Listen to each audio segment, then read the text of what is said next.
Hello အားလုံးမင်္ဂလာပါခင်ဗျာ Camera Electronic ကနေကြိုဆိုပါရစေဒီနေ့ကျွန်တော်ပြပေးမယ့်ဟာလေးကတော့ဒီ Mindia နဲ့ဒီ GEO နဲ့ပေါ့နော်ဒါဈေးကွက်ထက်မှာဆိုရင်ဒီနှစ်ခုကဒါတော်တော်လေးကောင်းတဲ့ brand နဲ့မှာပါတယ်အဲ့တော့ Mindia နဲ့ GEO နဲ့ကျွန်တော်ဘယ်ကောင်းနေဒီနှစ်ခုကိုကျွန်တော်ရှင်းပြပေးမှာပေါ့ဗျာနော်ဘယ်ဟာပို့ပြီးတော့ကောင်းတယ်ဘယ်ဟာပို့ပြီးတော့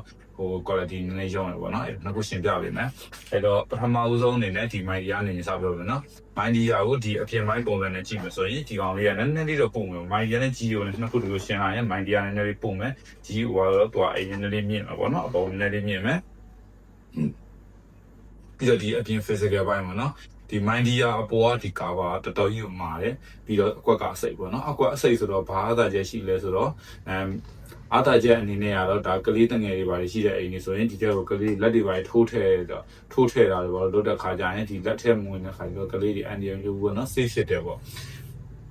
့ဒါပဲအားနည်းချက်အနေကတော့ဒီကောင်တွေကဘယ်လိုပြောမလဲဖုန်တွေအများများတဲ့နေရာတွေမှာဆိုရင်တော့ခဏခဏတန်ရှင်းလုပ်ပြရမယ်ပေါ့နော်ဒီကောင်မှာကျတော့သူကဒီအကွက်ကကျဲတယ်ပေါ့နော်ပြီးတော့ဒီအပေါ်ကကာပါနဲ့ပျော့တယ်ဗျာ Mindia တော့မမအောင်Mindia နဲ့ပုံမာတယ်ပေါ့နော် Mindia နဲ့ပုံမာဒီကောင်နဲ့ပျော့တယ်ပြီးတော့ဒီကောင်အကွက်ကဆိုအကျဲပေါ့နော်အဲ့တော့ကျွန်တော်တို့လက်တန်းကျွန်တော်ထိုးထည့်မှာလက်တန်းဝင်နေတဲ့ပန်ကောင်ထီတယ်အဲ့တော့ကလေးတင်ငယ်တွေပါရှိရဆိုရင်တော့ view site ကောင်းတယ်ဒီတဲ့ကိုလက်သွားထိုးထည့်ရင်ပန်ကလည်းနဲ့ချိန်ဆိုရင်လက်ထိခိုင်တော့အန်ဒီရရှိတယ်ပေါ့နော်ဒါပေမဲ့သူကတော့အကွက်ကသူအကျဲကြီးဖြစ်တဲ့အတွက်ကြောင့်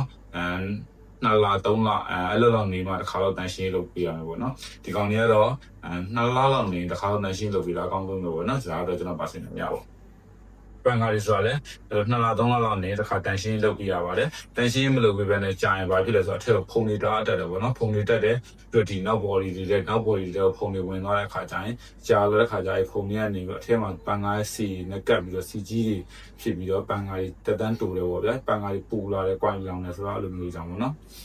်အဲ့တော့သူကတန်ရှင်းရလုပ်တင်ပါတယ်နှစ်ခုလုံးကတန်ရှင်းရလုပ်တင်ပါတယ်ပြီးတော့ body ပိုင်းဆိုရင်ဒါ Mindia GEO ရဲ့ body နဲ့Mindia ရဲ့ body တန်းချစ်လေးကလေးပေါ့နည်းနည်းပဲချစ်လေးကလေး GEO ကတော့နည်းနည်းလေးပွားမယ်ပြီးတော့ခလုတ်ဒါ GEO ရဲ့ခလုတ်တန်းပေါ့နော် Mindia ရဲ့ခလုတ်တန်းဆက်ထားကြည့်မယ်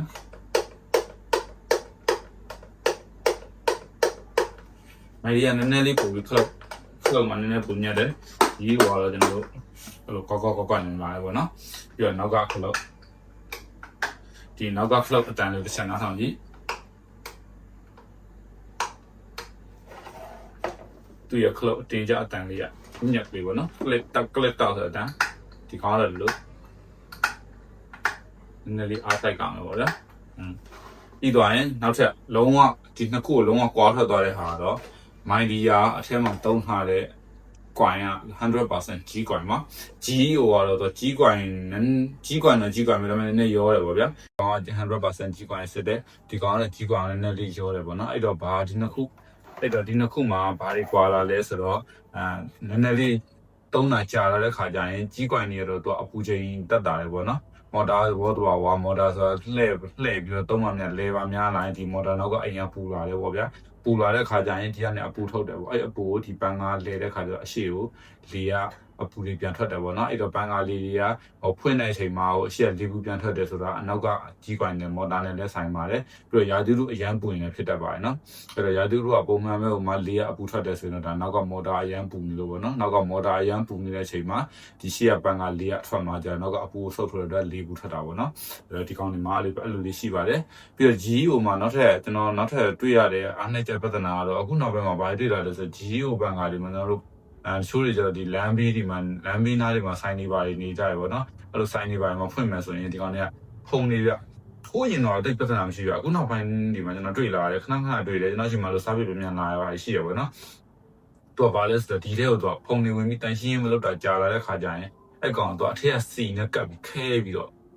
ဖုန်နဲ့စီနဲ့တွေ့ပြီးတော့ခဲပြီးတော့ပန်ကားဝင်ရောမလဲတော့တာပေါ့နော်ပန်ကားဝင်ဖြည်းဖြည်းလေးကြီးပဲလဲတယ်အကြဖြုတ်ပြီးတန်ရှင်းလုပ်ပြရတယ်ပေါ့နော်အဲ့လိုလေးရှိတယ်ဒီကောင်မှာတော့အပြဿနာမရှိသေးဘူးသူကဒီကောင်ထဲမှာတုံးထားတဲ့စီကသူကတီးတန့်စီတမျိုးတုံးထားတယ်ပေါ့နော်ဒီကောင်ထဲမှာတုံးထားတယ်မျိုးသူကအမဲစီကိုတုံးထားတာမဟုတ်ဘူးဒီကောင်ထဲမှာသူကပန်ကားတီးတန့်ထုတ်ထားတဲ့စီပေါ့နော်ဒါမှရထုတ်ထားတာပေါ့ဈေးလေးအသိမကွာဘူးပြဈေးကပြောရမယ်ဆိုရင်ဒီကောင်ကဒါ promotion ချထားတဲ့အချိန်မှာဈေးမှာဆိုရင်ဒီကောင်က8200ပေါ့နော်ဒီကောင်က92,500ဆိုတော့ဘယ်လောက်လဲ9500 9500လေးပဲကွာမှာပေါ့နော်9500လေးကွာပြီးတော့ဒီကောင်ကမိုင်းဒီယာမှာကျတော့အမကန်တစ်နှစ်ပါမယ် GO မှာကျတော့အမကန်မပါဘူးပေါ့နော်ပြီးတော့မိုင်းဒီယာမှာကျတော့သူကမိုင်းဒီယာကမီပါထုတ်တဲ့ပန်ကာတွေအကုန်လုံးတော့ပန်ကာတစ်လုံးကိုဘူးတဘူးနဲ့ပေါ့နော်အဲ့လိုလာတယ်ဘူးလေးလက်တခြားတဲ့ရက်လေးဖော့လေးပဲတရားခံပြီးထုတ်ပေးတယ် GO ကျတော့အဲ့လိုမဟုတ်ဘူးသူကပန်ကာနှလုံးကိုဘူးတဘူးနဲ့လာတယ်ပေါ့နော်အထက်မှာဖော့လေးပဲဘာမှခံထားတာမရှိဘူးဒီတိုင်းလေးပဲထည့်ပေးထားချွတ်နဲ့ပတ်ထည့်ပေးထားတယ်ပေါ့နော်အဲ့တော့အဲ့နှစ်ခုကအဲ့လိုလေးကွာတယ်အဲ့တော့လူကြီးမင်းတို့အနေနဲ့ရွေးချယ်စရာလေးတွေပေါ့နော်ဈေးလေးက9000ကျော်လေးပဲကွာမယ်ဆိုတော့9000ကျော်လေးပဲကွာပြီးတော့ပလေးယာကိုရွေးမယ်ပေါ့နော်အဲ့တော့ပန်ကာနှစ်ခုလုံးရဲ့ပန်ကာ speed တွေကျွန်တော်ဖွင့်ပြီးစမ်းမယ်နော်နှစ်ခုရှင်ပြီးစမ်းနေမယ်အဲ့တော့ speed 1နဲ့ရင်စဖွင့်မှာပေါ့နော်my dear speed 1 data မှာအဲ့တော့ GU ရဲ့ data မှာအဲ့တော့ my dear ကိုပိတ်လာမယ် GU အတောင်နောက်ထားပြီးပန်ကာတန်းဖတ်တယ်ကြီးဆိုပန်ကာတန်းထွက်တယ်ဒီမှာကျတော့my dear မှာကျတော့ဘာတန်းမှမထွက်ဘူး my dear ကျတော့အဲ့တခုတော့ကောင်းတယ်ဒါဟိုပါလေဘယ်လိုပြောမလဲ my dear ဘက်ကိုပဲအလေးသာကြီးပြောပြတာမဟုတ်ဘူးတကယ်ကောင်းရင်ကောင်းတယ်ပဲတကယ်သူ့မှာအားနည်းချက်ရှင်တယ်အားနည်းချက်ကျွန်တော်ပြောပြတယ်ပေါ့နော်ဒီကောင်ဒါ1ရဲ့အတန်းပေါ့ဒါဆိုရင်2ရဲ့အတန်းဒါဆိုရင်3ရဲ့အတန်း my dear ကျတော့များများသူက100% ကြီးကွာလုံးထားတဲ့အန်ကအတန်းငိမ့်နေပေါ့ဗျာအဲ့ဒီမှာ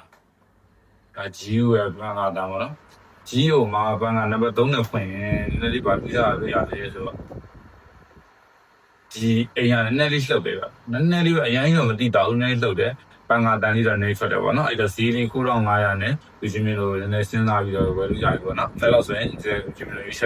က်လို့ရပြီပေါ့ဗျာ